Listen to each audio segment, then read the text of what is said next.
Hi, welcome back to the Myth-Busting Neurodiverse Relationships podcast on YouTube. This episode has no video, audio only today, so enjoy listening along.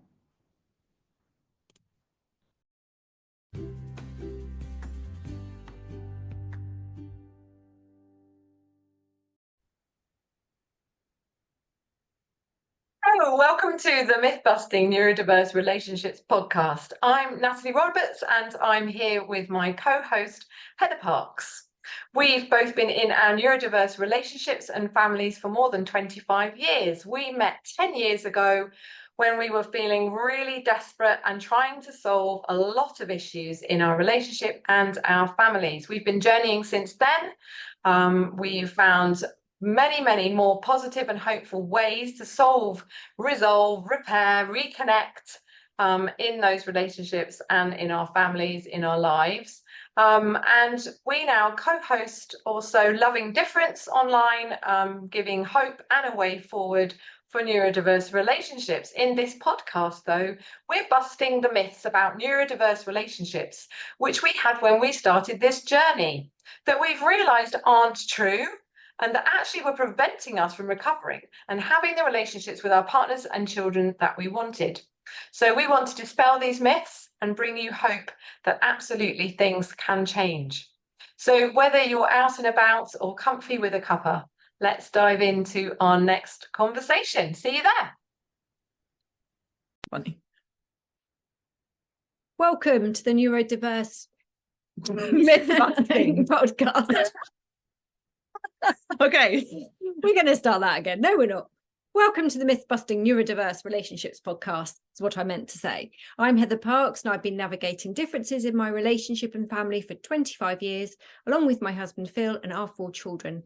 For much of this time, neurodiversity was unknown, and there were challenges and struggles for all of us. I discover new ways of navigating difference so that I can be true to myself and thrive in my neurodiverse family.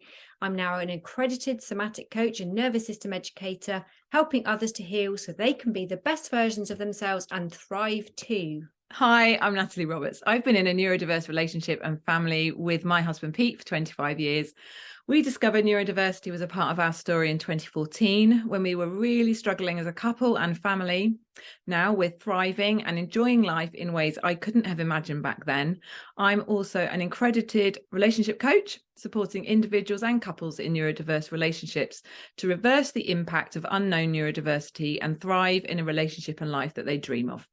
9 years ago, when Natalie and I were struggling the most, we found much needed validation and understanding in the support groups and professional support we accessed. Sadly, though, we also experienced blaming and stuckness in many groups we joined, and some professional support that either made things worse or lacked the insight into our lived experience or the much needed healing and solutions that could create sustainable change. So we were both working on reversing the impact of unknown neurodiversity and finding new ways to resolve complex everyday relationship and family challenges without our partners involved. So we want you to know that you can change your whole experience by focusing on yourself and without needing to change anyone else. We also realised that this journey is about so much more than new or more knowledge. Fast forwarding to 2018, we became the professionals we needed as accredited coaches so that we could support others with their own journey into this unknown territory. And in 2020, we created the community we needed in Loving Difference.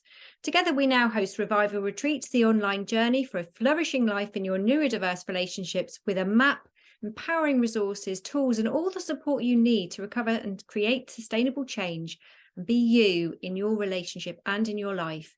Loving Difference and Revival Retreat are for everyone, whatever your neuroidentity. What we all have in common is wanting new ways to thrive in our neurodiverse relationships.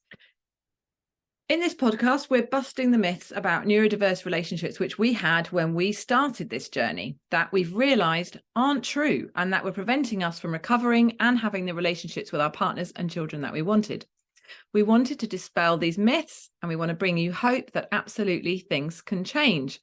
So in today's episode, we're busting the myth that everything that's said is personal and we're all getting it wrong. So whether you're out and about or comfy with a cuppa, let's dive into our next conversation. And why this topic? Why this topic? Why have we even started talking about this? Because it's a bit of a, Well, we were just having a funny chat about buying lasagna dishes. As you do. and talking about how this would have gone 10 years ago, Pete buying a lasagna dish. And it feels like such a everyday, just mundane thing. Like, what on earth has this got to do with being in a neurodiverse relationship? But I was telling Heather the story, and we just thought, oh, that would be good for a podcast. So we thought we'd get on and tell you about it. So let me tell you how it went, hopefully not too long. The other day, Pete came into my office holding a new lasagna dish. I bought this new lasagna dish, and I looked at it and went, it's a bit small. He said, yes, I was not expecting it to be this size. So I was like, okay, what are we going to do about that? He was replacing a lasagna dish that was bigger, that had broken, which I think, if I remember rightly, was supposed to be smaller when he bought it, and it came bigger than he was imagining it to be. So this was the replacement, which is now smaller. Yeah. And so I said, okay, how are we going to do that? Because that's a bit small. And he said, well, I've had an idea. I think I might buy a second one, and then I can make 2 lasagnas, and one goes in the, we'll eat one, and one goes in the freezer, which will actually be better than having the big lasagna dish. La, la, la. And I was like, genius idea. That's fantastic. Thanks very much for getting the lasagna dish. And I was just remembering how 10 years ago, that same situation of lasagna dishgate. Lasagna dishgate. It would have been a total nightmare because of how we would have spoken to each other, how we would have felt about sharing this information, making mistakes, how we would each receive the information from the other one, or anything that was being said about what we'd done that maybe was a bit of a mistake or something we didn't mean to happen, or lots of judgments and all that kind of thing. And it was just a really good example to me of how we were now having a conversation about a very ordinary day-to-day thing, that when you've got unknown neurodiversity, persistent stress, unhealthy relationship dynamics, mental and emotional health, anxiety, various other things swimming around in your home with you, that every reactivity, defensiveness, like all those things, stories, how they're joining in with the smallest of situations, and that we're sort of thinking, hang on a minute, we can't even purchase a lasagna dish without having a major problem, a major incident. It was like, let's declare emotional emergency situation. So it was a really good lesson to us, I think, just a good example to us of the fact that we actually could just have a laugh about this. I just remembered how even that came up. Okay, good. It was because we were laughing about my ring light. So I've got a ring light, and she's joking about how professional my ring light is. Yes. Because actually I had no concept of what size it was when I bought it. So it also was a mistake. And one of those things that I do quite often, actually, because I'm quite impulsive when I purchase, and I don't tend to think things through. And so things arrive that are genuinely wrong quite a lot.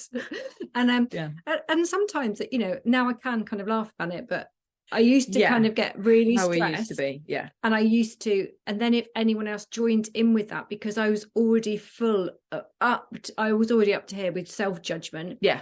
That someone only had to look at me, or before I perceived the judgment and criticism for others, and then I would just go and throw all my toys out the pram because someone had said, so everything that anyone said, I know that I received everything, every look, whether it was actual or perceived. It wouldn't. It may have been being. There's that whole thing. It may have been a criticism. Yeah. So, but how many people like feedback? Hands up. No. Like, who hands up who likes some feedback? Hands up who likes some constructive criticism. It's not constructive, it's constructive feedback, isn't it? That's what you get for any, that's what you call it now. That's what you call it. Who likes that? Nobody likes that, because it's not constructive at all, is it? Who likes to give that?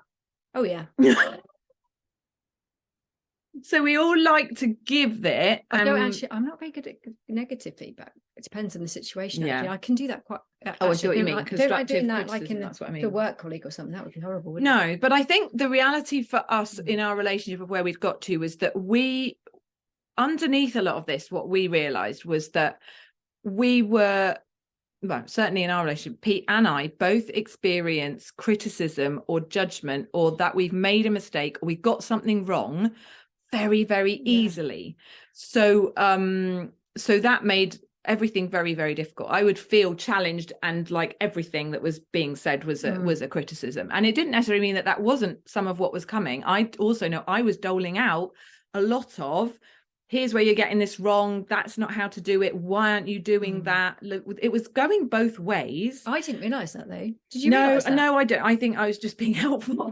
Yeah, no, so I and frustrated, a lot of frustration that there was a better or right way to do something. And Pete also, on number of things, probably loads of things, thought there was a better or right way to do something. And so that was happening both ways, but we have a tendency to believe we're right. That's just something that we tend to believe. Or we may have also have a tendency to believe we're wrong and make mistakes. I think both can be true. In me, I know both were happening. It's not that we're one or the other. I can totally think of situations where I'd be in this, I'm very much feeling like I'm right and you need to listen to me. Yeah. And on another thing, I'd be feeling like, oh, you're telling me and probably you're right, and I'm feeling very wrong, and like I've made a mistake and I've got that wrong, and now you're unhappy with me, and I don't like any of that. So it had something to do with my level of confidence / arrogance about the situation. So I know in my head I was right about parenting and things like that. So I was much more confident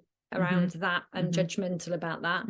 But then if there's anything around kind of, you know, ordering something that's the wrong side, because I have lots of stories around like I'm not very good at that kind of thing, or like I don't have a good sort of spatial awareness, and my husband does, so that I would feel stupid very quickly. Yeah, oh, that would definitely like, me. Really stupid very quickly. So it wouldn't take any kind of constructive or other kind of any comment doesn't matter what it was. I would feel stupid very quickly. Yes. So therefore I would receive criticism. Yes. You know, and it wouldn't really take very much. I think that's the thing. So we're both think yes. So I think certainly for us, it is that we probably would both feel stupid very easily, and we would also on various other things feel very right, and that we knew better quite easily. Yeah, but I didn't realise that. No. So both of those, I probably didn't even realise how stupid I felt so easily. No. I just really felt like you're just criticising me all the time.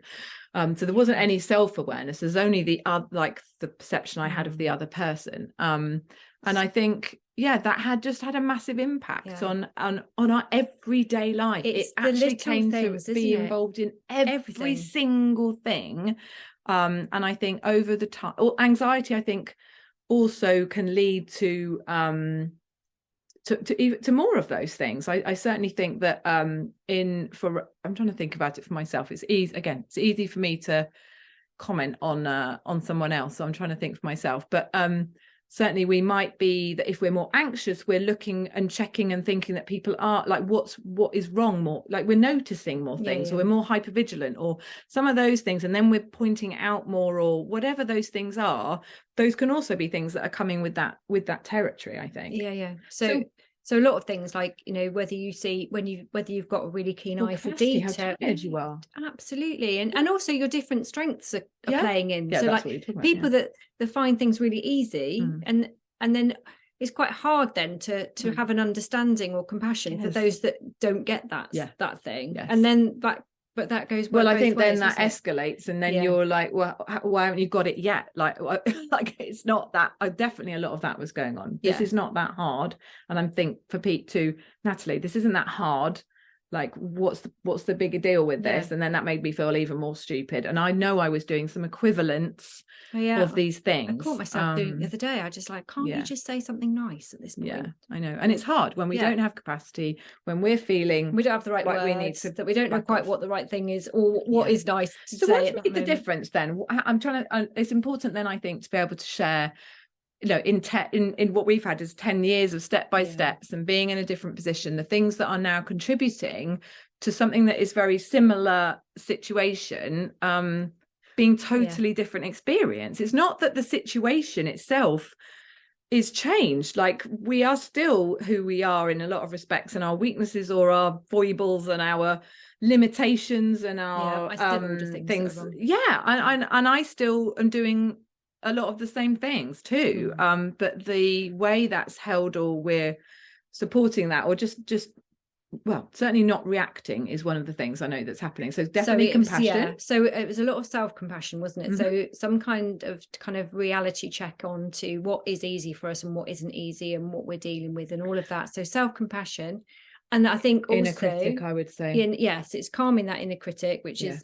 which we which do. Arguably, I realised was criticising me way more all day, every day, internally than Pete was ever doing externally. But if you're already doing that really internally, it doesn't take anything to add to it. From you get a reinforcer, don't you? So someone could just look at you, and you go, yeah, I know what you're thinking because I'm already thinking it. Yeah. So it's that's the thing, is it is triggering whatever's going on outside is triggering your what's inside already. So we really support all our members or clients to be working on what is inside, because changing the insides changes the outsides and changes our perception of what is said or what's happening on the outside. We have a different interpretation of it, and I definitely think that that's with a better way of talking to myself, non-judgmental way of talking to myself, more compassion, which we talk about. Everyone's doing the best they can with the resources they have at this moment, including you.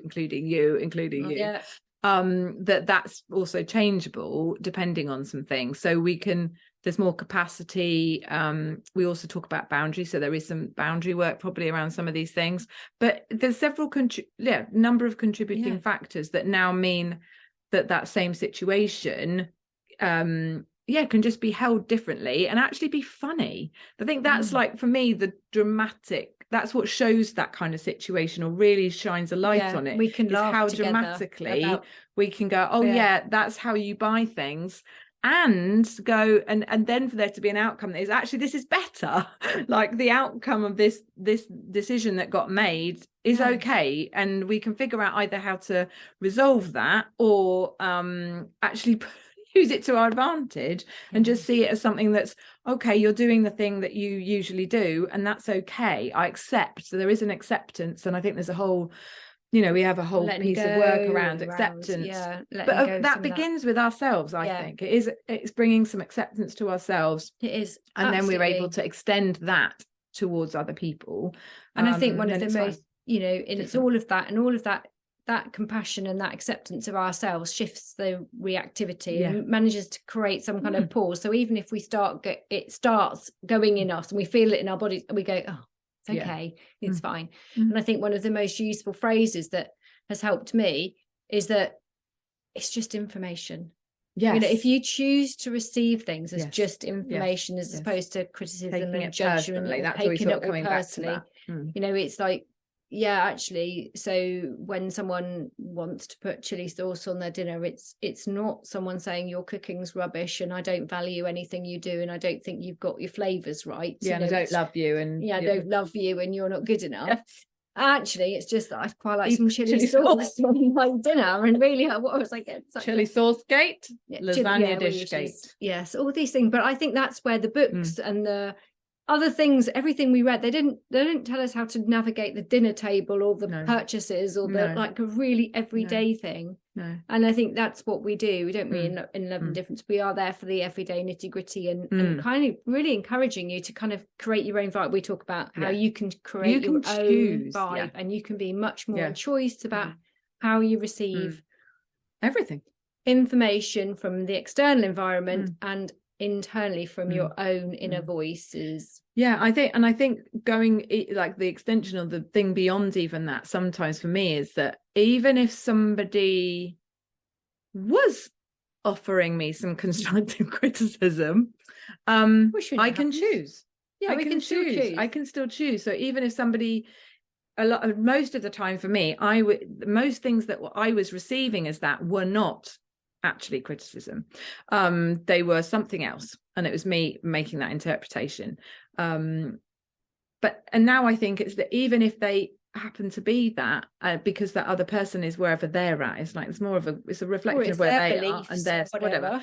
But I can do something different with it, and I think that is so empowering. It makes such a big difference that you're in choice to decide what you do with every word or every piece of information or everything that's happening outside of you, that you're in choice. You're in so much more in choice. It's really empowering stuff.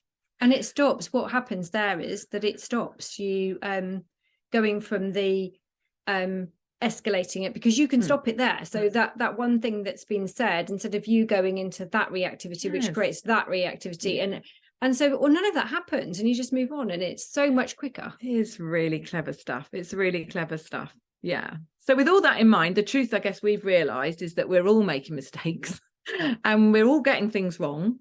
And a lot of our perceived mistakes are us just doing our best. It is that we're doing the best we can with the resources we've got, and that we can choose how we feel, which is a different, that again, that's a different thing, but we can choose how we feel and choose how we respond to anything anyone says without it all being a judgment or a criticism.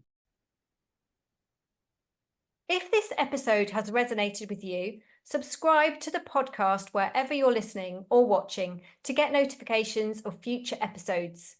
To dive deeper into all of this with professional coaching, resources, and all the support you need, join us in Love Indifference via www.loveindifference.net. And we'll be back here soon.